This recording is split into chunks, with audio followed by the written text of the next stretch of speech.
fetus is cells. They are cells. Are you proposing that cells be given rights? That is a lie. Abortion kills babies, and that is the truth. Abortion does not kill babies. Abortion is health care for women. I guess we should just rip their arms and legs off then. What's up, everybody? I'm Nicole Bannister, and welcome to Nas Debates.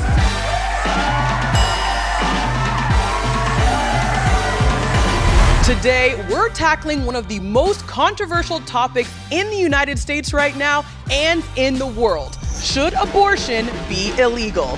Abortion is the termination of a pregnancy, and we're here in Los Angeles, California, where abortion is still legal and still accessible. But in many other states across the US, like Texas, Mississippi, and Alabama, abortion is no longer legal and no longer safely accessible because of the recent overturning of Roe v Wade.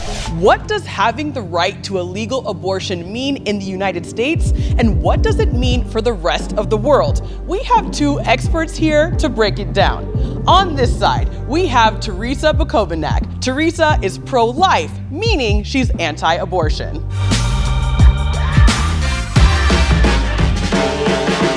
Hi everybody, I'm Terrisa Bukovinac. I am an atheist, I'm a leftist, and I'm the founder and executive director of Progressive Anti Abortion Uprising. I have been arrested 5 times and recently spent time in jail for leading peaceful civil disobedience in and around abortion businesses. I've been featured in the New York Times, Washington Post, Rolling Stone, and many others. On this side, we have Emiliana Guereca. Emiliana is pro-choice, meaning she's pro-abortion.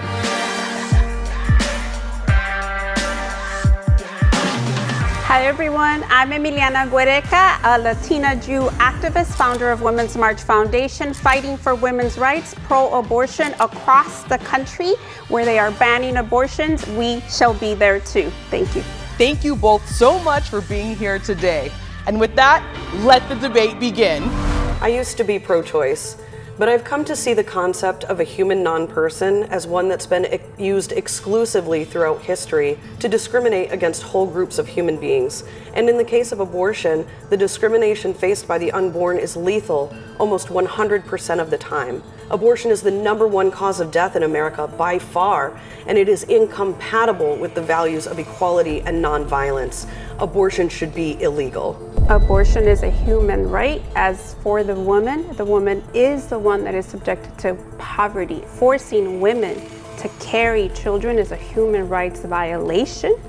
The woman carries the child more than 9 months. So with no bodily autonomy, with no rights as a woman, what do you say to women that will be forced to give birth with no access to health insurance, with no access to anything but poverty and forced birth?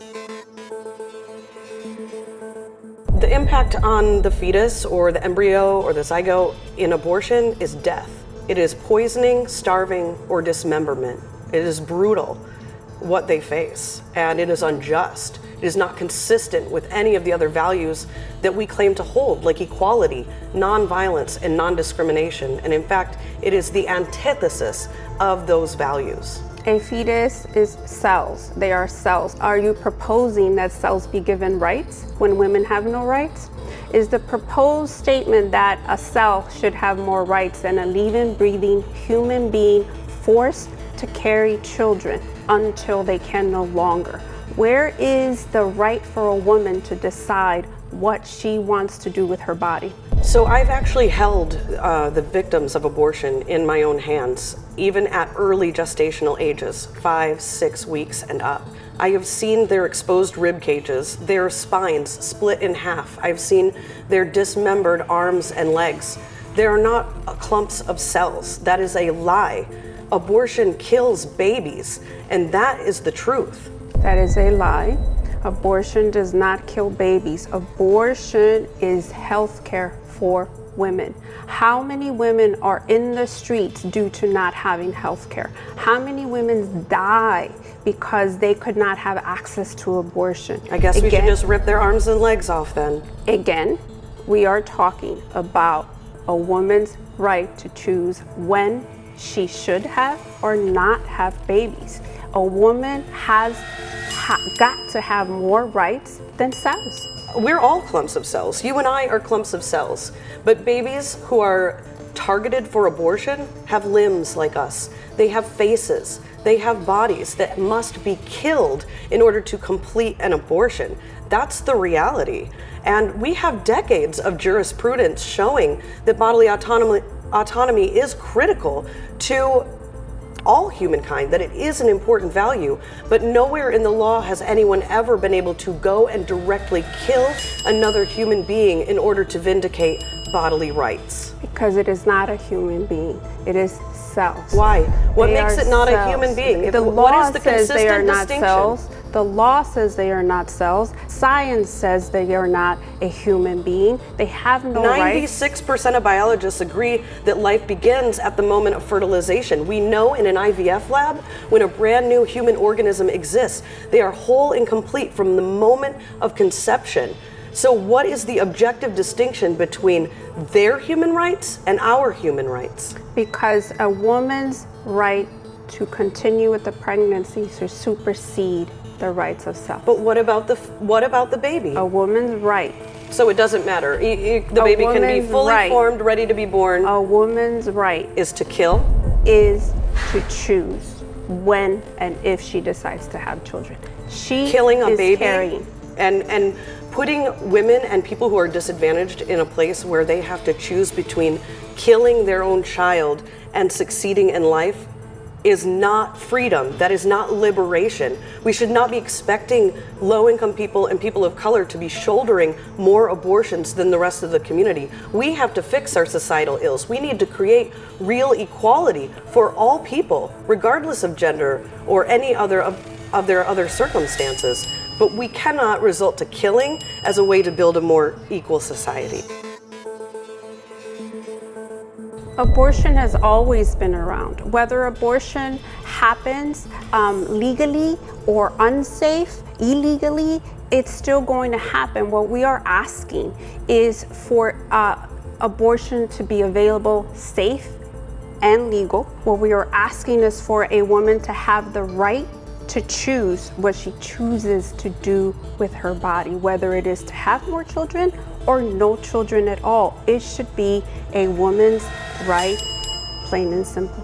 I think that having children should be a choice, and we should absolutely have access to birth control, that we should be educated about our bodies, that we should understand the impact of the choices that we make.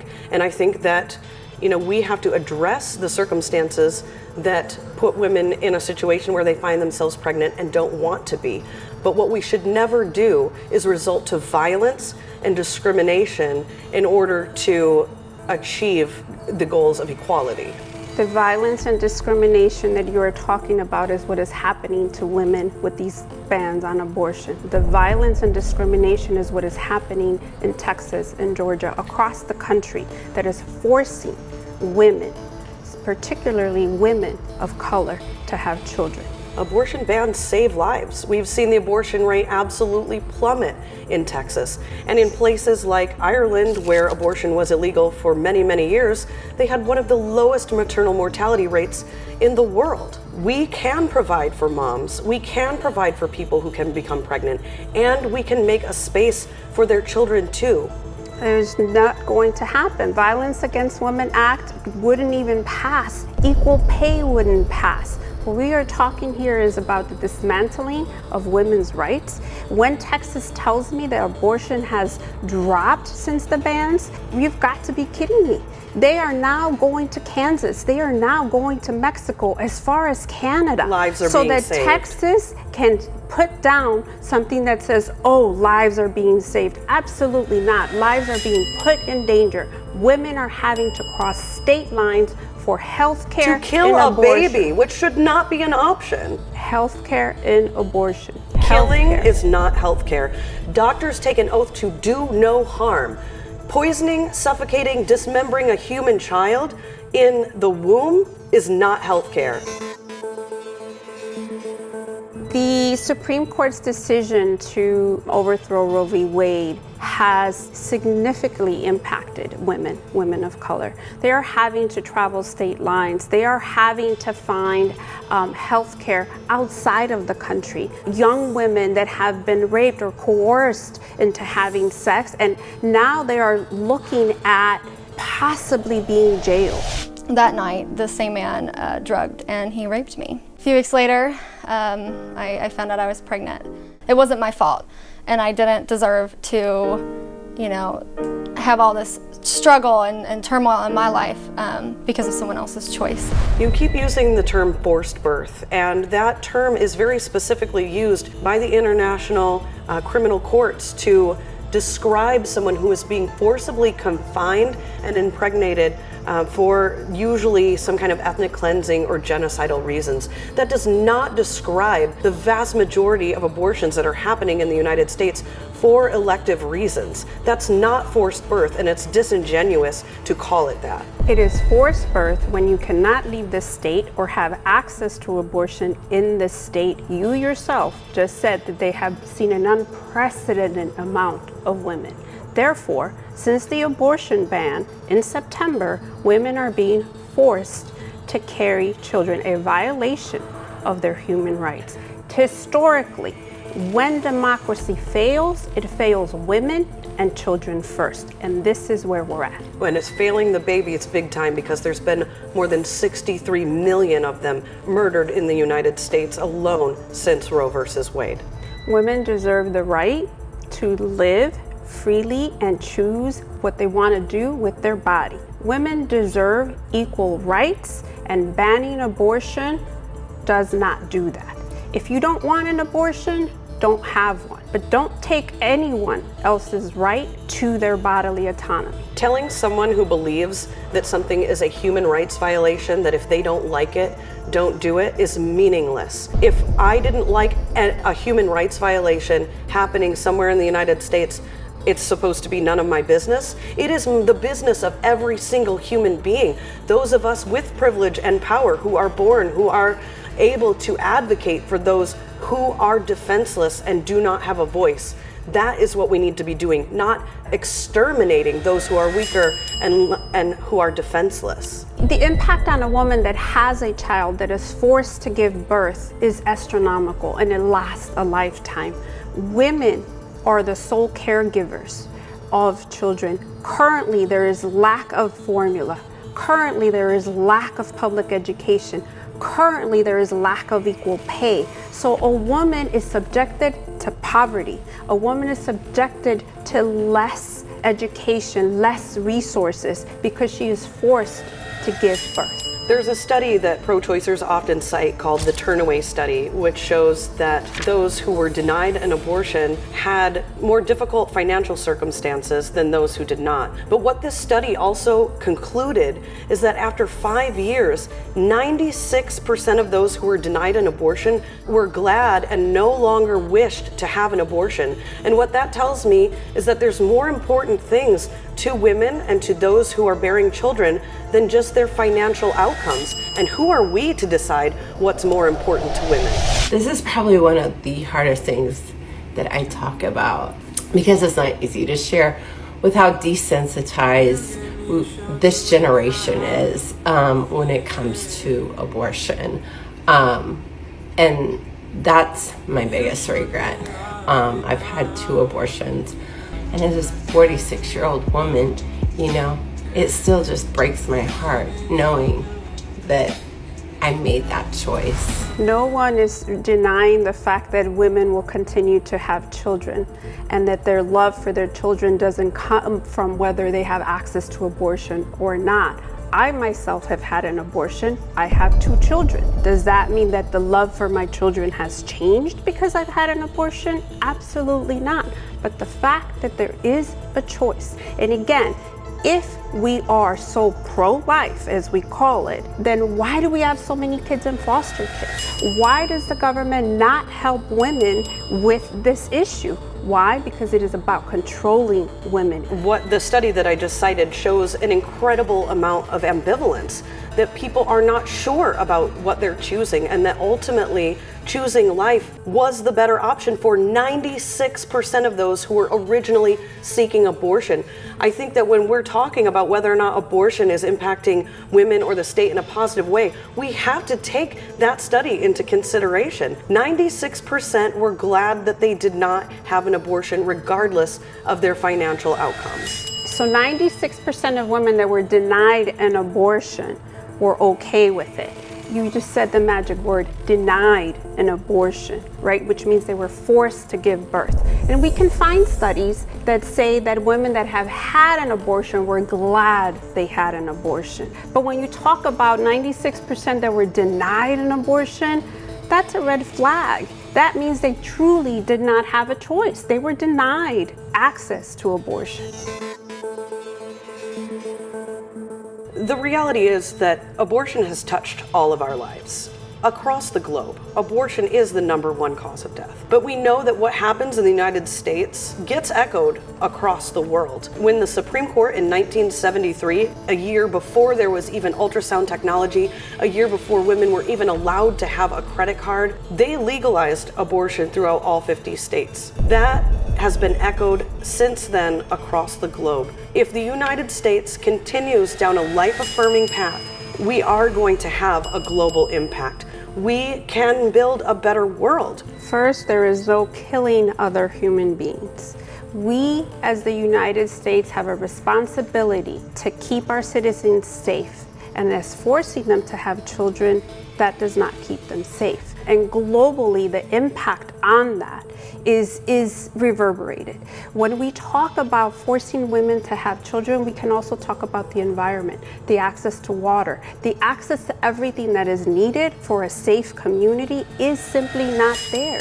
There is poverty across the globe, and the ones that suffer the most are those children living in poverty. We definitely both agree that poverty is an issue, and that is something that is very critical to building a better world. But addressing poverty through death, we would never kill a born child because their parents lost their job or because they're in a terrible situation. We don't kill born foster children because their circumstances are not ideal. Because there is no consistent objective distinction between person and human being, the unborn are victims of mass violence. Our goal always should be to protect every single human person. Up until birth. After that, there are currently no resources for women to continue protecting that child. So the pro-life movement is really anti-woman. So again, it is not just about gestation.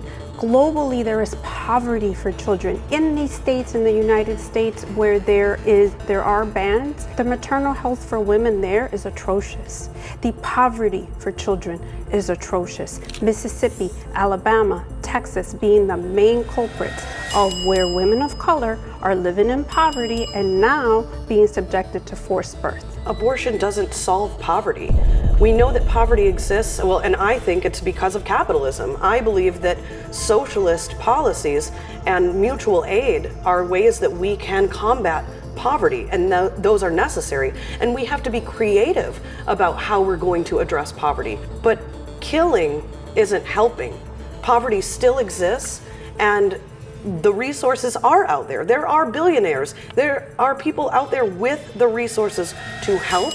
And I think that we need massive wealth redistribution. Taking away women's rights does not get us to equal, does not get us to equity across the globe. And we know historically, when democracies fail across the globe, they fail women first. Women and children are being failed by the current United States government. So do you think if we could double the abortion rate, do you think that that would mean less poverty? I think access to legal and safe abortion and access to choice would equal So less do poverty. we have less poverty in the world since Roe v. Wade? We have less poverty for those that want to choose not to continue with pregnancy. See, I disagree. I think that poverty has increased since Roe v. Wade, even here in the United States. The income inequality is at an all-time high. You know, the things that you've mentioned that are also concerns for me, domestic violence, poverty, racism, I don't see any of those issues being adequately addressed or to any degree by the institution of abortion. In fact, I see the institution of abortion as being exploitive by nature and seeing human beings as potential capital and putting profit over human lives. Seeing human beings and women as potential incubators for the pro-life movement is what the issue is. The issue is that women must have autonomy or else they're not equal. The choice here really, again, you spoke about this, it should be a choice. And poverty currently is not a choice either. So now we are facing women in domestic violence situations, women in poverty, possibly homeless, being forced to give birth in these states. So where's the humanity in that? So you believe that my motivation is to incubate people for the pro-life movement? That's why I'm against abortion? I think the pro-life movement is about controlling women. And I think that it's very disingenuous to say that, because I have spent the last 30 minutes explaining to you that I believe that it is murder, that it isn't about control, that it is about preventing violence. And I think that it's important that people on the other side understand that that is my motivation, rather than putting into my mouth these other things that they believe is underlying in my motivation, when I've clearly laid out what my motivation is, which is human equality and to limit human suffering. The pro-life movement fights up until the gestation, because after that they are subjected to poverty, discrimination, lack of education. They are subjected to a life of suffering, and because you have forced to help them is to kill their baby? Because you have forced women to give birth when they are not equipped or don't want to give birth. Let's equip them. Let's help them. You and I both care so much about these communities who are suffering. Let's help them choose what they statistically want, which is to not have an abortion. I will never choose to force a woman to give birth. Wow, we're at the end of the debate and it's time for our closing statements. Terrisa, over to you. I just wanted to say it's been really nice to meet you. I really respect a lot of the things that you're doing, and I appreciate that you've taken the time to have this debate with me. I believe that our liberation is tied to each other through our shared humanity. None of us are free until all of us are free. Our ableist characterizations of the youngest members of our species have led to a literal genocide that have killed more than 63 million unborn children in the United States alone. And we must use whatever power and privilege we have to defend the defenseless, not to exterminate them. Babies are not trash. Might does not make right. Abortion must end. Thank you so much, Terrisa. Emiliana, over to you. Abortion is health care, and abortion must continue in order for us to work on equality and equity. We have no rights as women, and therefore we have no equity in society. When women do not have a right to bodily autonomy, we are second-class citizens, and unless we have access to safe and legal abortion, when it is truly our choice, not the government's choice, then we can talk about the liberation of the rest. This is the end of the debate. We at Nas Debates believe that the shortest distance between two people is a conversation. So continue this epic conversation in the comments below. Which side do you agree with more? Whose side are you on? Should abortion be illegal? Yes or no?